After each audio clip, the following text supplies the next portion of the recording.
नमस्ते बच्चों। आज हम बात करेंगे रेशियो प्रोपोर्शन और वेरिएशन के बारे में। ये चैप्टर आपके सिलेबस में तो डायरेक्टली मेंशन नहीं किया गया है, लेकिन ये है आपके सिलेबस में। और आप लोग को तो जनरल पेपर भी बहुत सारे देने हैं, जैसे क्वांटिटेटिव एप्टीट्यूड हो गया। क्या हो गया? Quantitative aptitude. तो क्वांटिटेटिव एप्टीट्यूड में आपको ये सब चैप्टर पूछा जाएगा।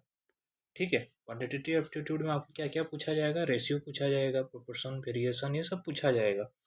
तो अभी जो अप्लाइड मैथमेटिक्स चल रहा है, जिस सीक्वेंस में चल रहा है उसी सीक्वेंस में आप पढ़े। और उसके बाद जो ये रेशियो, प्रोपोर्शन और वेरिएशन का जो मैंने ये एक्स्ट्रा डालूंगा, इसको भी पढ़ना। इसके बाद हम परसेंटेज पर जाएंगे, उसके बाद प्रॉफिट लॉस और बाकी सब चैप्टर को धीरे धीरे कंप्लीट करेंगे। ठीक है। उसके अलावा अलग से हम और एक चैप्टर स्टार्ट करेंगे, वो है time and work, time speed distance और क्लॉक। ये सब रेस गेम्स जो भी है उन सबको स्टार्ट करेंगे और धीरे धीरे बाद में हम सेट थ्योरी ये सब करेंगे। ठीक है। अच्छा, तो आज अभी हम देखते हैं कि रेशियो मतलब क्या समझते हैं हम लोग। तो रेशियो मतलब जब भी हम किसी चीज़ को कंपेयर करते हैं, जैसे किस किस किस चीज़ को हम कंपेयर कर सकते हैं? Comparison comparison of the ages. Age को हम कंपेयर कर सकते हैं, जैसे कि राम का एज 15 साल है, उसी तरह श्याम का एज 16 साल है। इन दोनों एज को हम कंपेयर कर सकते हैं। इन दोनों एज को हम क्या कर सकते हैं? कंपेयर कर सकते हैं। उसी तरह किसी वेट को अगर कंपेयर करना है, वेट, जैसे एक ऑब्जेक्ट है, उसका वेट है 15 kg, और दूसरी तरफ और एक ऑब्जेक्ट है, इसका वेट है 45 kg। तो यहाँ ध्यान से देखना, रेशियो क्या करता है? इन दोनों को कंपेयर तो करता है और बताता है कि ये इससे कितना गुना है या ये इससे कितना गुना है। जो भी है, दोनों ऑब्जेक्ट के बीच में एक रिलेशनशिप एस्टेब्लिश करता है। तो यहाँ पर आप ध्यान से देखोगे तो 15 का 3 गुना 45 है, 45 का 1/3 15 है। जो भी, जिस तरह से आप समझना चाहो इसको। तो जब भी हम कोई दो चीज़ को कंपेयर करते हैं तो वहाँ पर रेशियो की बात आती है। वहाँ पर किसकी बात आती है? रेशियो की। अच्छा, क्या क्या कंपेयर कर सकते हैं? एज हो गया, वेट हो गया, इनकम हो गया, किसी व्यक्ति का इनकम हो गया, किसी व्यक्ति का सेविंग्स हो गया, कितना सेव किया है, पहले कितना करता था अभी कितना कर रहा है। हाइट्स हो गया, किसी दो बच्चों का हाइट हम कर सकते हैं, किसी दो ऑब्जेक्ट का वॉल्यूम कर सकते हैं, डेंसिटी कर सकते हैं। मतलब बहुत सारी चीज़ को हम क्या कर सकते हैं? हम कंपेयर कर सकते हैं इजीली। ठीक है। Okay, next.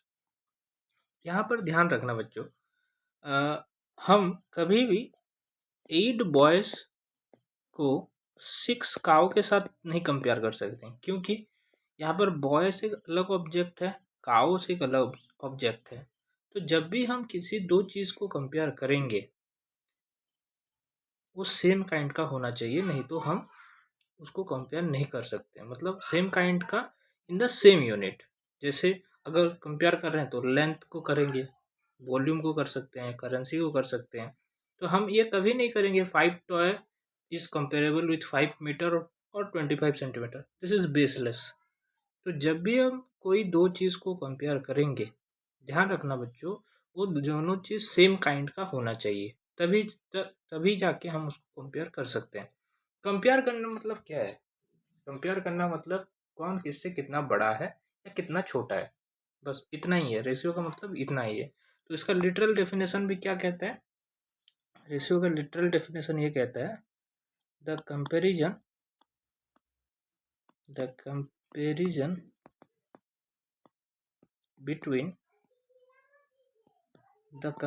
Between two quantities in terms of magnitude। ध्यान रखना बच्चों, मैंने क्या बताया? In terms of magnitude. In terms of magnitude, इसे हम क्या कहेंगे? रेशियो कहेंगे इसको। ठीक है। तो ये बताता है हमको एक ऑब्जेक्ट दूसरे ऑब्जेक्ट का कितना गुना है। जैसे अगर बोलूं Amit has 5 pens and Sarita has 3 pens, मतलब ratio of number of pens हम निकाल सकते हैं, क्योंकि हम किसको कंपेयर करेंगे, नंबर ऑफ पेन्स को अगर कंपेयर कर सकते हैं तो इसको रेशियो में क्या लिखेंगे, 5:3। ठीक है, तो जब भी हम किसी रेशियो को लिखते हैं तो उसको A:B और इसको A/B से डिनोट करते हैं। ध्यान रखना बच्चों, फ्रैक्शन अलग चीज़ है, फ्रैक्शन अलग चीज़ है। फ्रैक्शन क्या बताता है, किसी एक बड़े टुकड़े में से कितना भाग लेना है हमको, इसीलिए फ्रैक्शन को भी ऐसे ही लिखते हैं हम लोग। फ्रैक्शन को भी हम कैसे लिखते हैं, फ्रैक्शन को भी हम A/B हिसाब से लिखते हैं। इसमें A को क्या कहा जाता है, न्यूमरेटर कहा जाता है, और B को डिनोमिनेटर कहा जाता है। लेकिन इसी तरह यहाँ पर A:B का मतलब A/B है, लेकिन A का मतलब है, यहाँ पर A का मतलब होता है एंटीसीडेंट, A का मतलब होता है एंटीसीडेंट और B का मतलब होता है कॉन्सिक्वेंट। B का मतलब होता है कॉन्सिक्वेंट। फ्रैक्शन और रेशियो में एक सटल डिफरेंस है। क्या सटल डिफरेंस है, रेशियो में हम क्या करते हैं, किसी दो चीज को हम कंपेयर करते हैं जो सेम काइंड का हो। जैसे इनकम, एक व्यक्ति का इनकम बराबर ये किसका कितना गुना है, या ये इसके कितना टाइम्स है, जो भी। और फ्रैक्शन क्या होता है, फ्रैक्शन कुछ नहीं बच्चों, एक बहुत बड़ा ऑब्जेक्ट का या किसी भी ऑब्जेक्ट का एक छोटा सा हिस्सा। ठीक है, ये ध्यान से देखो, ये क्या हो गया, ये पूरा ऑब्जेक्ट अगर एक हो गया, ये जो कलर्ड हुआ है ये ऑब्जेक्ट, पूरा ऑब्जेक्ट का एक चौथाई हिस्सा है। पूरा ऑब्जेक्ट का कितना हिस्सा है, एक चौथाई हिस्सा है। ये रेशियो में नहीं है बच्चों, ये रेशियो के बारे में नहीं बता रहा है। ये इसको हम 1:4 ऐसा नहीं कह सकते, थोड़ा बहुत, लेकिन ये इतना समझ सकते हैं कि बहुत बड़ा गोला है, बहुत बड़े गोले में से ये छोटा सा जो पोर्शन जो रंगा हुआ है वो एक चौथाई है। कितना है, एक चौथाई है। ठीक है, तो थोड़ा बहुत सटल डिफरेंस है। फ्रैक्शन मतलब क्या मैंने बताया, बहुत बड़े हिस्से में से छोटा सा हिस्सा। ठीक, और रेशियो मतलब किसी दो चीज़ को कंपेयर करने के लिए हम रखते हैं। ठीक है, उसी तरह इसका नाम भी अलग अलग हो गया, A:B, और A/B में A को बोलते हैं एंटीसीडेंट और B को बोलते हैं कॉन्सिक्वेंट। इसका कुछ प्रॉपर्टीज भी होता है। क्या होता है प्रॉपर्टीज, कि अगर A/B ऊपर में अगर इसका कितना भी टाइम कर लो, नीचे भी उतना टाइम कर लो, तो ये रेशियो बराबर आता है। ये रेशियो क्या आता है, बराबर आता है। ठीक है, ये सब छोटा छोटा मतलब प्रॉपर्टी है। और देखो, और एक नेक्स्ट प्रॉपर्टी है, इजी वाला है वो सब, A/B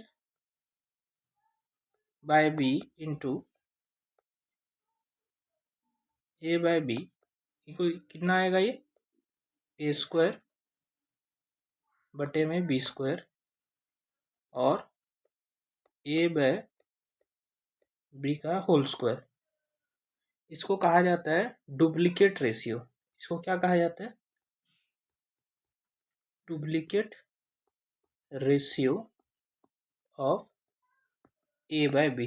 मतलब A/B का अगर स्क्वायर कर दे, इसे कहा जाता है डुप्लीकेट रेशियो। अगर उसी तरह A/B का 1/2 कर दे पावर, मतलब इसका वर्गमूल निकाल ले, A/B का अगर वर्गमूल निकाल ले, इसको कहा जाता है, अरे सॉरी, इसको क्या कहा जाता है, डुप्लीकेट रेशियो। और इसको कहा जाता है सब डुप्लीकेट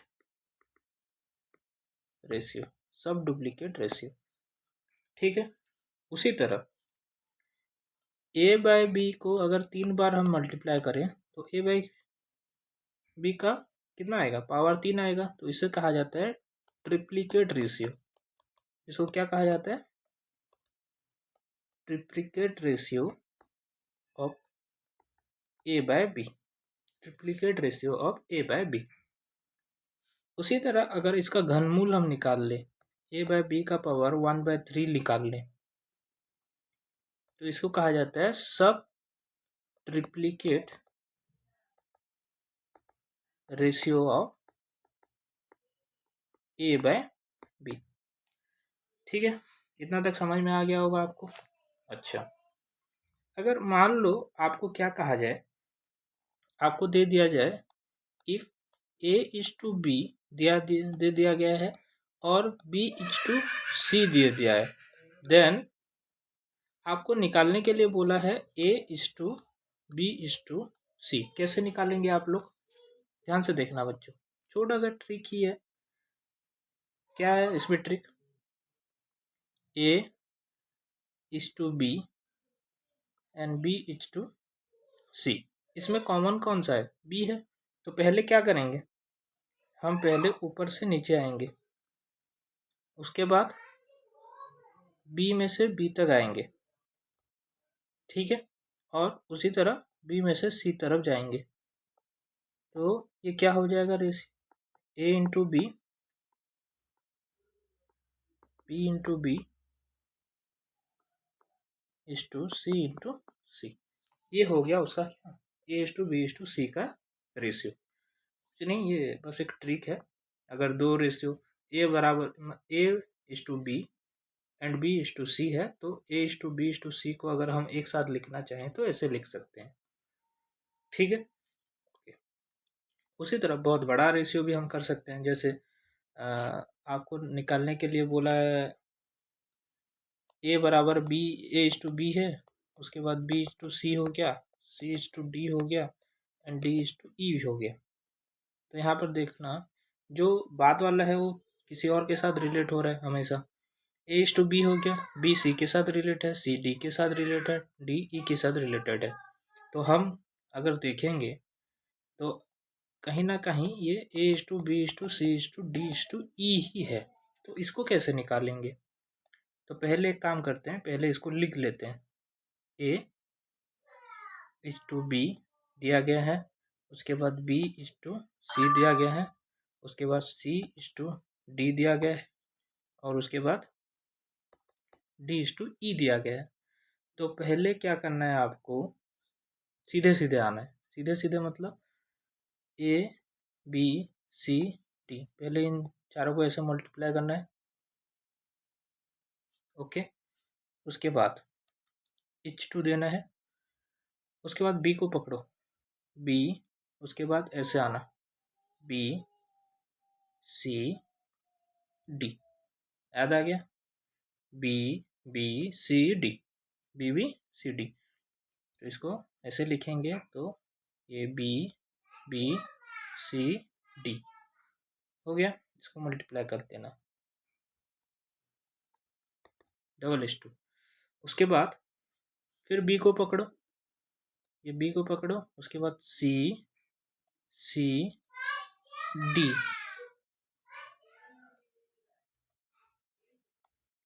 डी, ठीक है।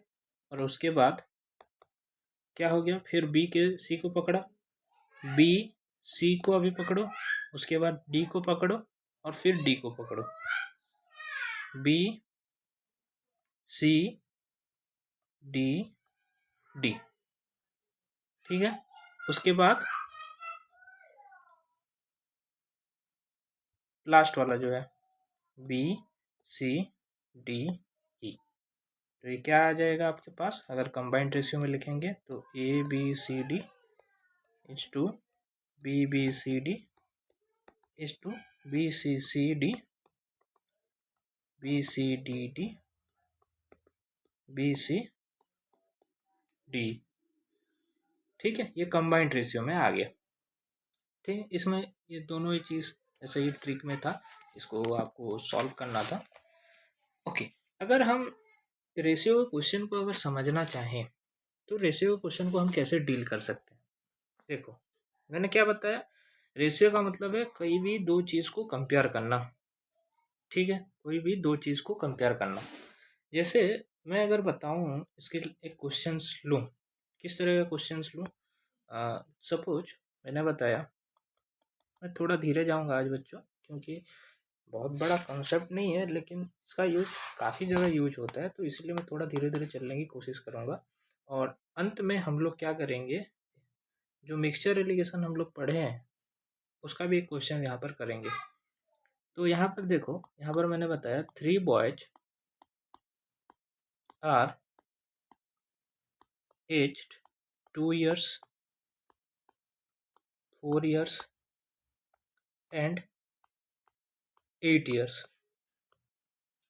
ठीक है, देखो 3 बच्चे हैं, तीनों का एज दिया गया है। एक बच्चे का उम्र है 2 साल, एक बच्चे का 4 साल, एक बच्चे का 8 साल है। वो क्या करना है, इनको इनके बीच कंपैरिजन तो करना है, लेकिन कैसे करना है ध्यान से सुनो। वो क्या करना चाहते हैं, उनके पास 70 रुपया है, उनके पास 70 रुपया है। They want to divide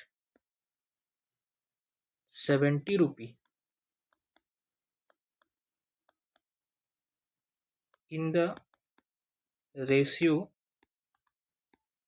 of their ages. How much money would each get?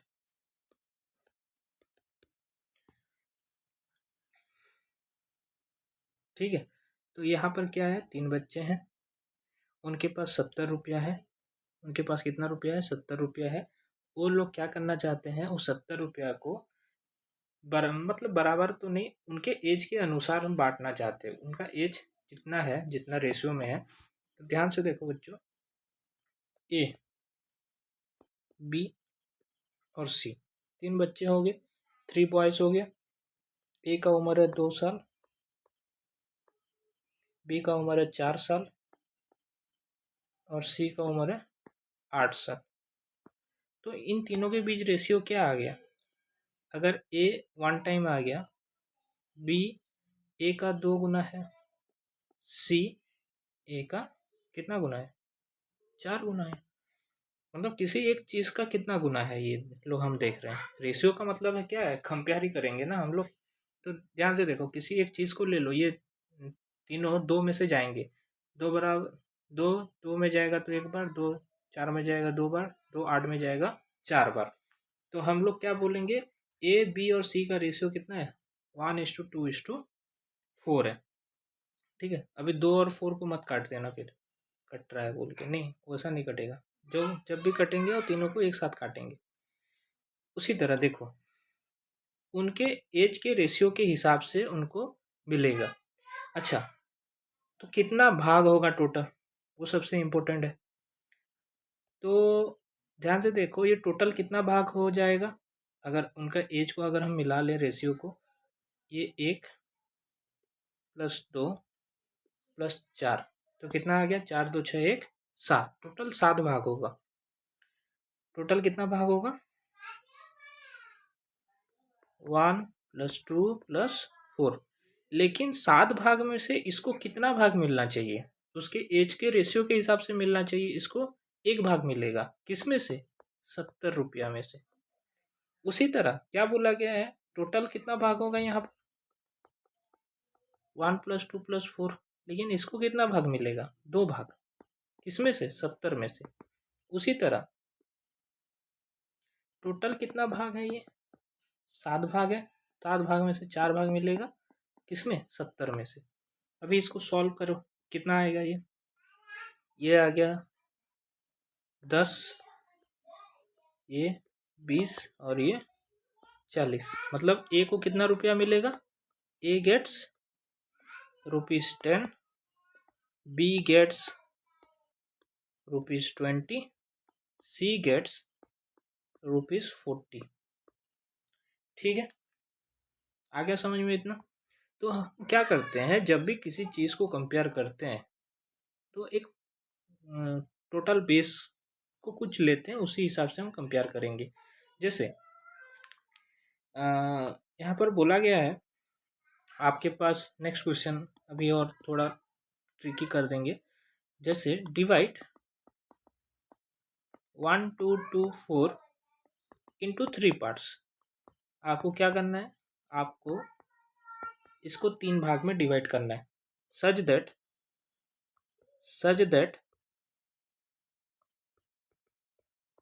First part, जो पहला पार्ट होगा, each double of that of second part. जो सेकेंड पार्ट होगा उसका कितना होगा, डबल होगा। एंड जो सेकेंड पार्ट है B 1/3 of the third part, 1/3 of the third part. मतलब देखो, आपको क्या करना है, 1224 ये ऑब्जेक्ट है, ये ऑब्जेक्ट को आपको 3 भाग में डिवाइड करना है, ए भाग में, बी भाग में और सी भाग में। ठीक है। अच्छा, ये क्या बोला है, फर्स्ट पार्ट मतलब A is double of second part, मतलब ए जितना होगा बी का कितना होगा, ये 2 गुना होगा ना, यही बोला है। तो यहाँ पर ए बाय बी कितना आ गया, 2/1। मतलब क्या, रेशियो में अगर बात करें, रेशियो होगा कि नहीं होगा, अगर ए 2 पार्ट है तो बी 1 पार्ट है, तो कंपेयर हो गया। अच्छा, उसी तरह क्या बोला है, सेकेंड पार्ट भी 1/3 of third part, second part is 1/3 of third part, मतलब बी बाय सी इज 1/3। तो इसको हम बोल सकते हैं B is to C equal to 1:3, B is to C equal to 1:3। तो इन तीनों को एक साथ लिखेंगे अभी, क्योंकि देखो ए इज टू बी दिया है, फिर बी इज टू सी दिया है, तो आपको क्या करना है, तीनों को एक ही रेशियो में क्लब करना है, तभी हम डिवाइड कर पाएंगे। नहीं तो इन सबको अगर ऐड कर देंगे, 2 1 3 1 4 3 7, बहुत बड़ा हो जाएगा, क्योंकि बी कॉमन है दोनों में। तो देखो, इसीलिए मैंने पहले वो रूल बताया आपको। तो आपको क्या करना है, A is to B is to C करना है। तो मैंने क्या बताया था, पहले ए इज टू बी लिखो, उसके बाद बी इज टू सी लिखो, A into B, B into B, उसके बाद बी इंटू सी। क्या हो गया, A into B is to B into B into B into C. तो ए इंटू बी मतलब ए कितना है, 2 है, बी कितना है, 1 है, 2 इंटू 1। बी कितना है, पहले में 1 है, सेकंड में भी 1 है, 1 इंटू 1। अगेन बी कितना है, 1 इंटू 3। तो ये कितना हो गया, 2:1:3, 2:1:3। तो कितना आ गया ये, 3 2 5 1 6। अगर दोनों को बिना क्लब किए ऐसे ही मिला लेते तो कितना आ जाता, 7 आ जाता। इसीलिए पहले ये ट्रिक जानना इम्पोर्टेंट था। अभी क्या हो गया, 3 पार्ट में डिवाइड करना है, कितने रेशियो में, 2 1 2:1:3 रेशियो में।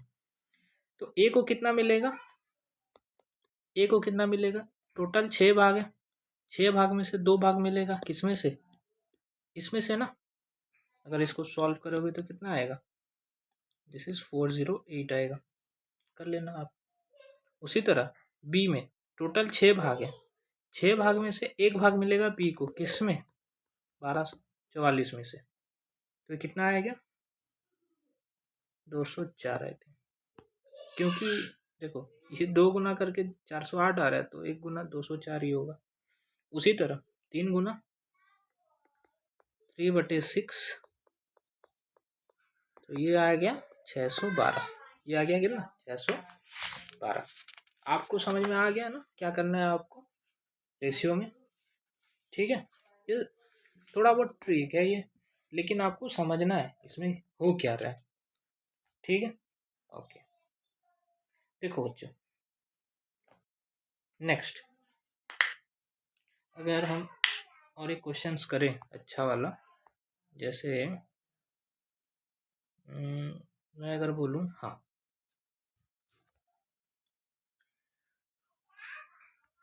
देखो, there are total 100 coins consisting of 20 पैसे, 50 पैसे एंड 100 पैसे, मतलब 1 रुपी, रुपी 1।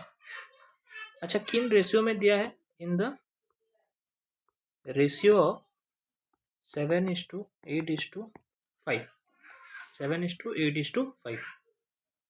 तो वहां पर पूछा गया है what is the number of coins of 50 paise if the difference between the amount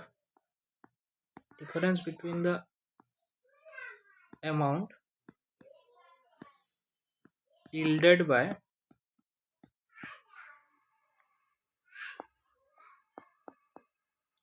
20 paise and rupees 1 coin each 18।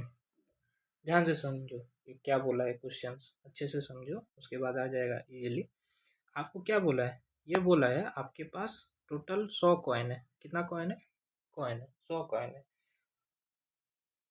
उसमें से 20 पैसे का कॉइन है, 50 पैसे का कॉइन है और 1 रुपी का कॉइन है। किस रेशियो में? देखो 7:8:5 रेशियो में।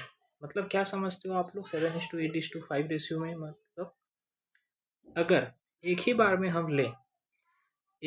हम ले अगर 20 पैसा 7 टाइम्स है, 7 टाइम्स ऑफ समथिंग है, कितना है टोटल नहीं पता हमको। अगर सपोज मैंने बोल दिया 20 पैसा, नंबर ऑफ 20 पैसा कितना है? सपोज 7x है। कितना है? 7x है।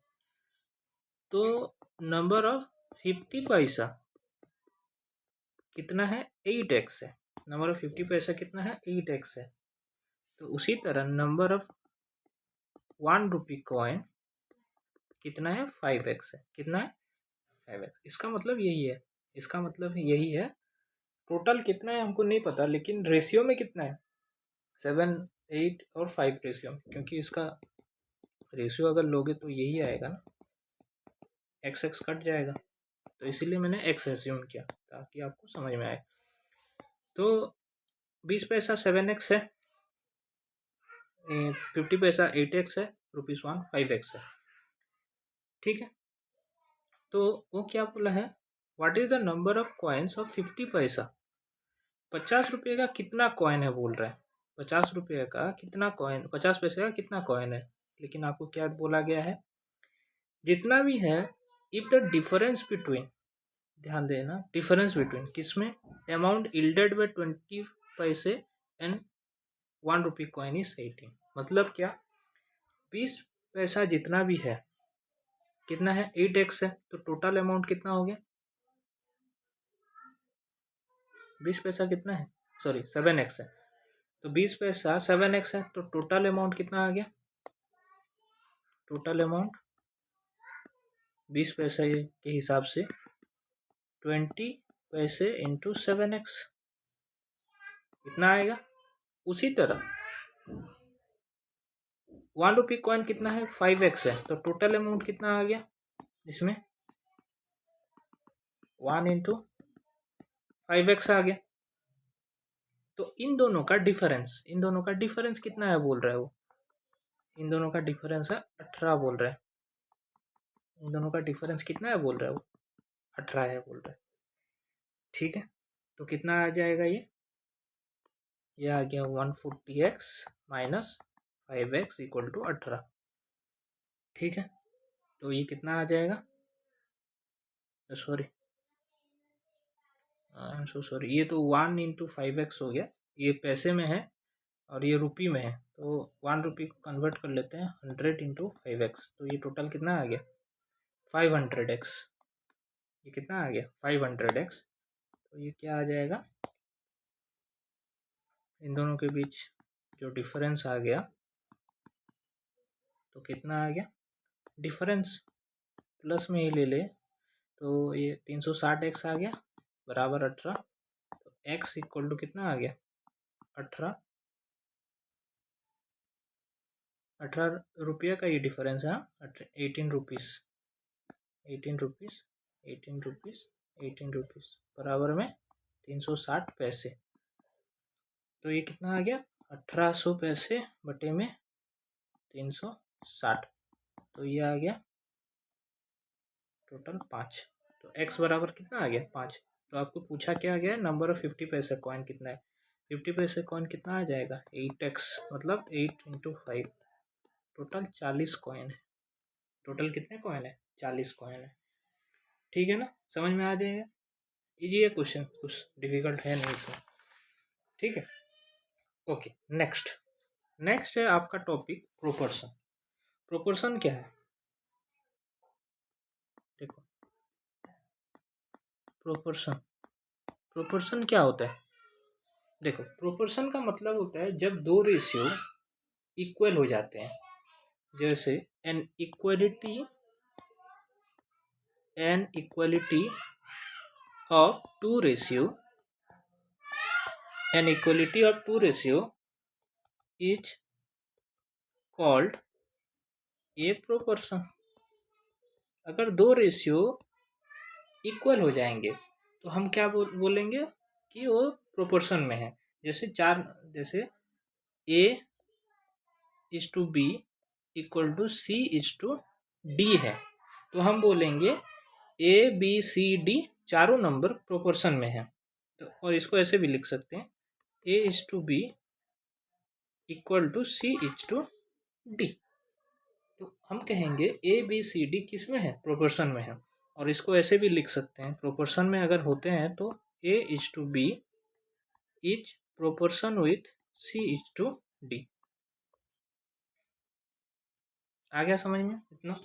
अच्छा, यहाँ पर ध्यान से देखो, ए और डी ये प्रोपोर्शन में आखिरी हिस्से में आ रहे हैं, तो इसीलिए ए और डी को हमेशा क्या कहते हैं एक्सट्रीम कहते हैं। क्या कहते हैं एक्सट्रीम कहते हैं। और बी और सी को क्या कहते हैं, इसको मीन्स कहते हैं। क्या कहते हैं मीन्स कहते हैं, जिसको हम क्या बोल सकते हैं मिडिल टर्म्स बोल सकते हैं। इसको क्या बोल सकते हैं मिडिल टर्म्स बोल सकते हैं। ठीक है। अच्छा, कोई भी चार नंबर अगर प्रोपोर्शन में होगा ना, कैसे हम बताएंगे कि वो प्रोपोर्शन में है।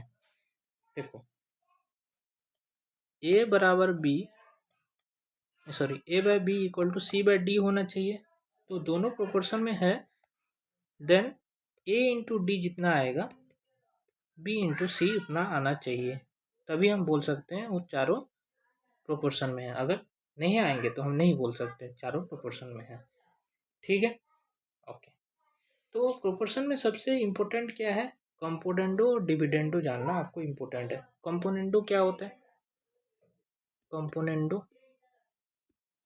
कंपोनेंडो होता है अगर दो रेशियो प्रोपोर्शन में A by B equal to C by D है, तो this is A plus B by B equal to C plus D by D आना चाहिए।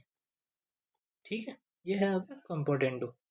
उसी तरह डिविडेंडो मतलब क्या होता है, डिविडेंडो नीचे वाला माइनस करते हैं हम लोग। अगर ए बराबर A by B equal to C by D है, मतलब A B C D proportion में है, तो हम क्या कर सकते हैं A minus B by B जितना आ रहा है C minus D by D उतना आएगा, C minus D by D उतना आएगा। और दोनों को अगर कंपेयर कर लें, कंबाइन कर लें, कंपोनेंडो और डिविडेंडो को हम क्या कर लें क्लब कर दें, तो ये हो जाएगा। अगर ए बाय बी और सी बाय डी दिया है तो कंपोनेंडो डिविडेंडो के हिसाब से this is A plus B बटे में A minus B, C plus D बटे में सी माइनस डी, ये आना चाहिए। आपको प्रोपोर्शन में इसी को ही याद रखना है, ठीक है। ओके, और एक चीज़ आता है इसमें, कॉन्टिन्यूड प्रोपोर्शन। कॉन्टिन्यूड प्रोपोर्शन मतलब क्या समझते हो आप लोग? कॉन्टिन्यूड प्रोपोर्शन मतलब नाम से ही देखो ध्यान में आ रहा होगा, कंटिन्यू। अगर दो रेशियो कंटिन्यू में है, जैसे पहले हो गया ए इज टू बी जितना था, उसके बाद बी इज टू सी भी उतना आ गया, तो बी यहाँ पर कंटिन्यू कर रहा है, बी यहाँ पर क्या कर रहा है? कंटिन्यू कर रहा है। तो इसको हम क्या कहेंगे? कंटिन्यूड प्रोपोर्शन कहेंगे। कब है ये, कैसे पता चलेगा? इसको हम ऐसे भी लिख सकते हैं, A by B equal to B by C. इसमें बी स्क्वायर इक्वल टू कितना आना चाहिए? ए सी आना चाहिए, ठीक है। तो यहाँ पर ये जो बी है, इसको बोला जाता है, B is said to be, this is said to be mean proportional, mean proportional to A and C, ठीक है। एंड सी को क्या कहा जाता है? C is the third proportional, नाम ही है बस, third proportional to A and B. आ गया समझ में इतना? ठीक है, इसमें कुछ ज़्यादा करने का है नहीं। तो यहाँ पर मैंने फिर से बताया, मैंने डेफिनेशन को ही जोड़ दिया हूँ। An equality of two ratio is called proportion. दो रेशियो इक्वल कब हो सकते हैं? जब दो चीज़ को कंपेयर किया जा सकता है, दो अलग अलग चीज़ को या दो सेम चीज़ को अलग हिसाब से अगर कंपेयर करेंगे तभी तो ये रेशियो इक्वल आएगा, नहीं तो नहीं आएगा। जैसे मैं अगर बताऊं छोटा सा एग्जांपल, यहाँ पर the ratio,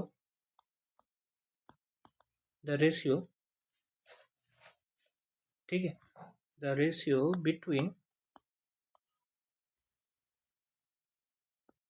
the number of man and women in office is 5:7, ठीक है। मतलब क्या है? एक ऑफिस है, उसमें मैन कुछ हैं, वुमेन कुछ हैं, जितने भी हैं वो रेशियो में दिया है, 5:7 रेशियो में आना चाहिए। मतलब अगर मेंस 50 है तो वुमेन 70 में है, ठीक है। अगर मैन 500 है तो वुमेन 700 है। बताने का मतलब यही है, लेकिन ये रेशियो है, एग्जैक्ट अमाउंट नहीं है। लेकिन एग्जैक्ट अमाउंट क्या दिया गया है? सॉरी, इसमें एग्जैक्ट अमाउंट क्या दिया गया है? देखो, दो रेशियो कब कंपेयर होता है तब हम देखेंगे। तो यहाँ पर बोला गया है, if the number of women working in the office is 56, मतलब यहाँ पर ओरिजिनल नंबर एक दे दिया है, ठीक है। लेकिन रेशियो हमको पता है, एक रेशियो हमको पता है 5:7 आना ही चाहिए, ठीक है। लेकिन यहाँ पर नंबर दे दिया है, पूरा एक्यूरेट एब्सोल्यूट नंबर दिया है 56। तो वो पूछा है find the number of man, ठीक है, नंबर ऑफ मैन पूछा है वो। अच्छा, जो भी हो, आपको पता है कि मैन और वुमेन का रेशियो कितना है? 5:7 है। यहाँ पर नंबर ये किसके बराबर आएगा? जितना मैन यहाँ, जितना वुमेन यहाँ है और जितना मैन यहाँ होंगे, उन दोनों का रेशियो भी उतना ही आना चाहिए, नहीं तो नहीं आएगा ना 5:7। समझ में आ रहा है ना? अगर रेशियो 5:7 ऑलरेडी दे दिया है, उसमें से वुमेन का एब्सोल्यूट नंबर कितना है? 56 है, तो मैन का उसी हिसाब से आना चाहिए, नहीं तो रेशियो सेम कैसे आएगा? रेशियो तो चेंज नहीं होगा ना। तो सेम ऑफिस की बात कर रहा है, तो सपोज एक्स है और ये 56 है।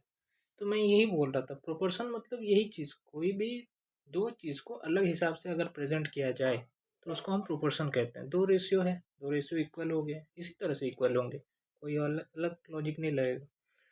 तो ध्यान से देखो, तो ये प्रोपोर्शन में हो गया, तो ये क्या आ गया 5/7 x बटे में 56।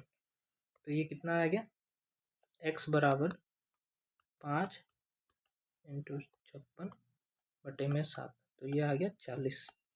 कितना आ गया 40।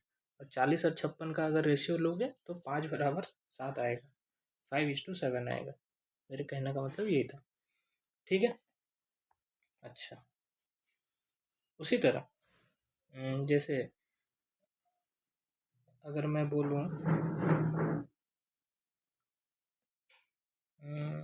छोटा सा क्वेश्चन क्या लूँ, ठीक, और एक क्वेश्चन लेता हूँ। इसमें what is the list possible number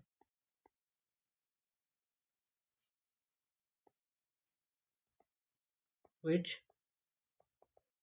must be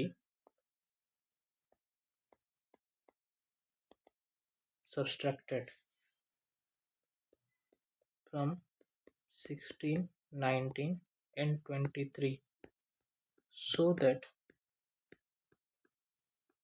resulting number are in continued proportion। मतलब continued proportion मतलब आप सब समझते होंगे क्या है, a is to b equal to b is to c होना चाहिए, तभी हम बोल सकते हैं मतलब तीनों नंबर कंटिन्यूड प्रोपोर्शन में है। तो ये क्या बोला है 16, 19 और 23 दिया है, तो 16 में से हम कितना माइनस करेंगे, 16 में से सपोज x माइनस कर दिए, उसी तरह 19 में से कितना माइनस करेंगे x। तो ये क्या बोला है कंटिन्यूड प्रोपोर्शन में रहेगा तीनों। तो 19 में से x माइनस किए इज टू 23 माइनस x। ठीक है। तो आपको क्या बोला गया है, यही बोला गया है ना कि तीनों में से हम मिनिमम कितना माइनस करेंगे तो ये कंटिन्यूड प्रोपोर्शन में रहेगा। तो इसका मतलब ये सीधा सीधा बोल रहा है 16 minus X divided by 19 minus X equal to 19 minus X divided by 23 minus x.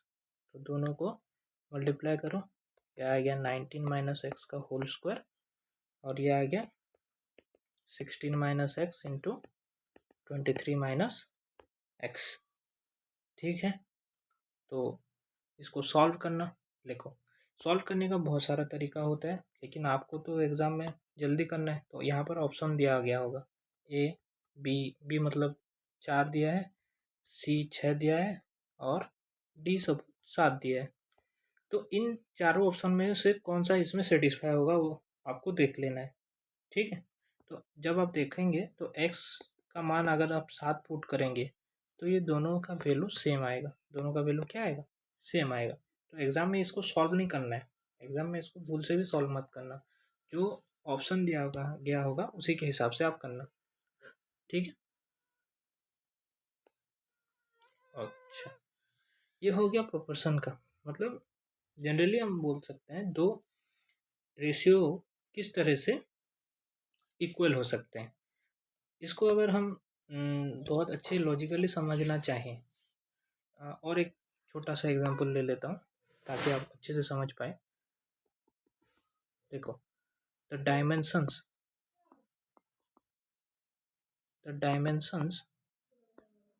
Of a photograph. अच्छा, फोटोग्राफ का डायमेंशन मतलब क्या समझते हो आप लोग, लेंथ और ब्रेड्थ का रेशियो। वही लेंथ कितना है ब्रेड्थ कितना है। तो एक फोटोग्राफ है तो उसका डायमेंशन क्या दिया गया है, एक 4 है और एक 1.8 सेंटीमीटर है। कितना है 1.8 सेंटीमीटर है। उसने क्या बोला है, उसने बोला है अगर ब्रेड्थ को, if the breadth of the enlarged photo, okay, enlarged photo is 4.5 centimetre, मतलब और एक फ़ोटो लिए हैं, ठीक है, उसका ब्रेड्थ थोड़ा बड़ा होगा क्योंकि फ़ोटो बड़ा है तो ब्रेड्थ भी बड़ा है, तो उसका ब्रेड्थ 4.5 सेंटीमीटर आया। एंड देखो questions, and it was enlarged proportionally. इसको बढ़ाया कैसे गया? प्रोपोर्शनली बढ़ाया गया, मतलब रेशियो को मेंटेन करते हुए बढ़ाया गया है। प्रोपोर्शनली मतलब क्या आ गया, पहले जो लेंथ इंटू ब्रेड्थ था उसी के हिसाब से उसको एनलार्ज किया गया है। अगर पहले जितना लेंथ और ब्रेड्थ का जो रेशियो था, लेंथ और ब्रेड्थ का जो भी रेशियो था, सपोज 1:2 था पहले, मान लो 1:2 था, मतलब क्या समझते हो, अगर लेंथ 1 सेंटीमीटर था तो ब्रेड्थ 2 सेंटीमीटर था। तो इसको अगर बढ़ाएंगे, इसी रेशियो में बढ़ाएंगे, तभी हम बोलते हैं प्रोपोर्शनली बढ़ाया बोल के।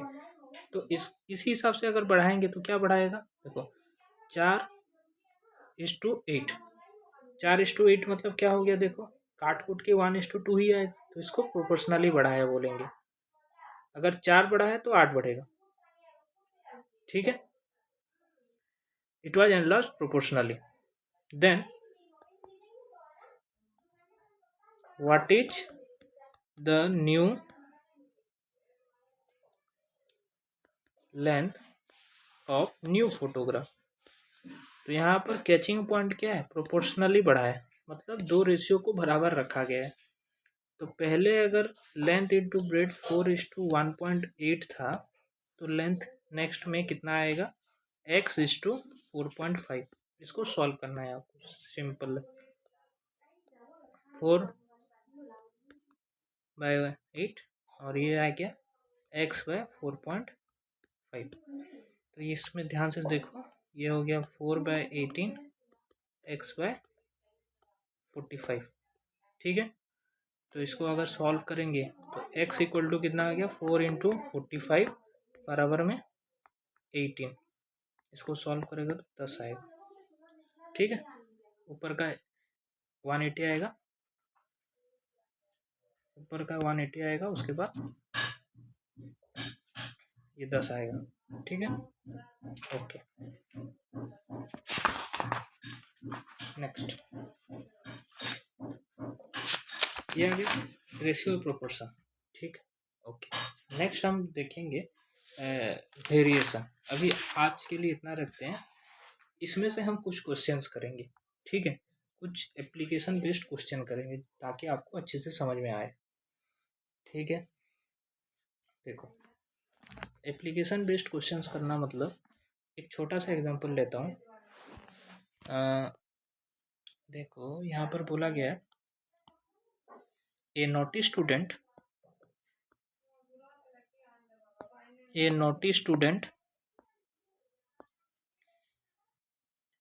breaks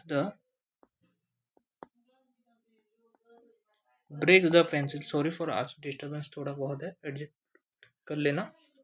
A naughty student breaks the pencil in such a way that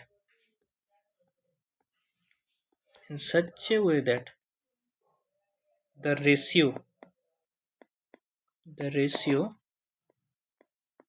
of the, देखो ध्यान से, the ratio of two broken parts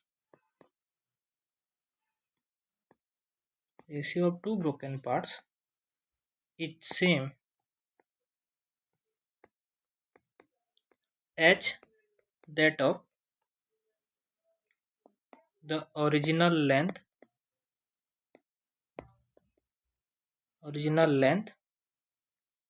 of the pencil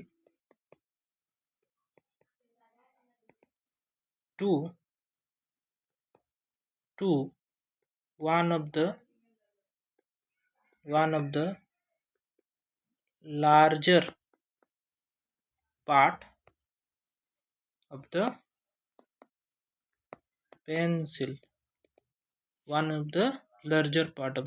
pencil,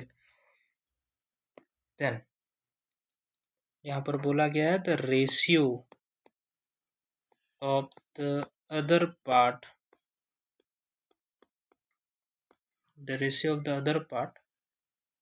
to the original length of pencil, to the original length of pencil etch कितना होगा। यहाँ पर option भी दिया है, कितना दिया है 1:2√5। सेकेंड ऑप्शन है 2:3 + √5। थर्ड ऑप्शन है 2:5।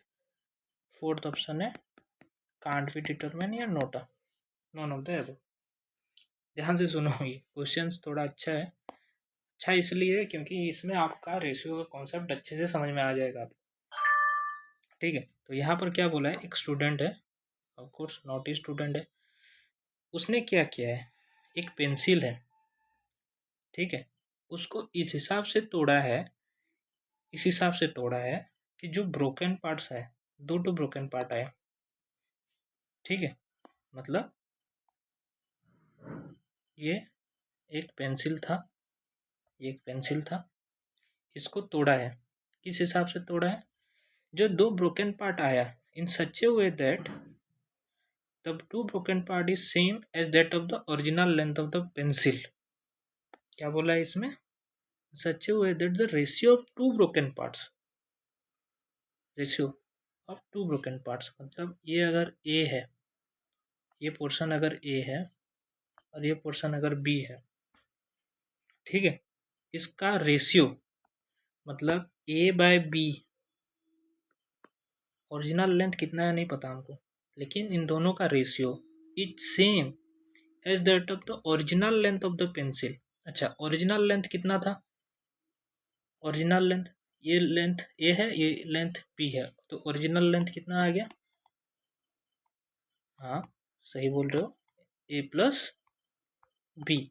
तो ये रेशियो ओरिजिनल लेंथ का जो है pencil, A plus B, original length of the pencil to one of the larger part of the pencil. One of the larger part मतलब कौन सा है, one of the larger part मतलब क्या समझेंगे हम लोग, कौन सा को लेंगे हम, किसको लेंगे, सपोज ए वाला हिस्सा, ए वाला हिस्सा लार्जर पार्ट है, तो ओरिजिनल लेंथ और लार्जर पार्ट का जो रेशियो था उसके बराबर आ गया। तो क्वेश्चन सिंपल है, समझने का दिक्कत है। ओरिजिनल लेंथ आ गया ए प्लस बी और लार्जर पार्ट का लेंथ आ गया ए, तो बी का हमको पूछा है, तो बी का कितना है बोल रहा है वैल्यू, ठीक है, ओके। ध्यान से देखो, रेशियो पूछा है, इन शॉर्ट रेशियो पूछा है, रेशियो में एक्चुअल वैल्यू का कुछ रोल होता नहीं है, तो इसको सॉल्व करेंगे हम लोग। देखो ए टू बी ही पूछा है, ए बाय बी का वैल्यू इतना दे दिया है, ए प्लस बी बाय ए, तो इसमें तो ऐसा ऑप्शन है नहीं ना जिससे हम कुछ निकाल सकते हैं, नहीं है, तो इसमें हम कैसे करेंगे, तो इसमें देखो ये हो गया ए स्क्वायर, ये हो गया ए बी, ये हो गया प्लस बी स्क्वायर, तो ये क्या आ जाएगा, A square minus B square minus A B equal to 0। अच्छा देखो, हमको क्या कुछ पता नहीं है, तो v का वैल्यू हम कुछ भी मान सकते हैं, सपोज b का वैल्यू 1 है, इजीली सॉल्व हो जाएगा। लेट b का मान 1 है, क्यों 1 है, ऐसे ही मान लेते हैं, तो यहाँ पर ये कितना आ जाएगा, ए स्क्वायर माइनस 1 माइनस ए, क्योंकि हमको रेशियो ही निकालना है, रेशियो में ओरिजिनल वैल्यू जो भी हो कुछ फ़र्क पड़ता है नहीं, वो कट कट ही जाता है, यहाँ पर 100 भी मानो तो भी ए टू बी सेम ही आएगा, तो A square minus A minus 1 equal to 0, A square minus equal to 0, तो इस क्या आ जाएगा इसका, अगर श्रीधर आचार्य फॉर्मूला से अगर सॉल्व करेंगे तो ए इक्वल टू ए आ गया minus of -1 plus minus B square minus 4ac, ये 1 + 4/2, तो ध्यान से देना बच्चों, ये 1 ± √5/2 आएगा, 1 ± √5/2, ठीक है। Negative value cannot be consider same, तो ये हो गया 1 + √5/2, तो A/B का रेशियो क्या आ जाएगा, A का मान कितना आया 1 + √5/2 और B का कितना माने थे हम लोग 1, तो कितना आ गया A/B = 1 + √5/2। ठीक है, ठीक है। लेकिन यहाँ पर क्या पूछा गया, the ratio of other part, the ratio of other part मतलब B बटे में ओरिजिनल लेंथ, B बटे में A + B कितना आएगा बोल रहे हैं, तो B बटे में A + B कितना आएगा, तो B कितना है 2, A + B 1 + √5 + 2, तो ये आ गया 2/3 + √5, ये हो गया आंसर 2 बटे में 3 + √5 जो भी होगा। तो इसमें मैंने क्या बताया, ये रेशियो प्रोपोर्शन का थोड़ा एप्लीकेशन पार्ट है। ठीक है बच्चों, इसमें अगर आपको कुछ डाउट होगा तो बताना, और एक वीडियो इसका आएगा, आराम से उसको समझना। ठीक है, थैंक यू।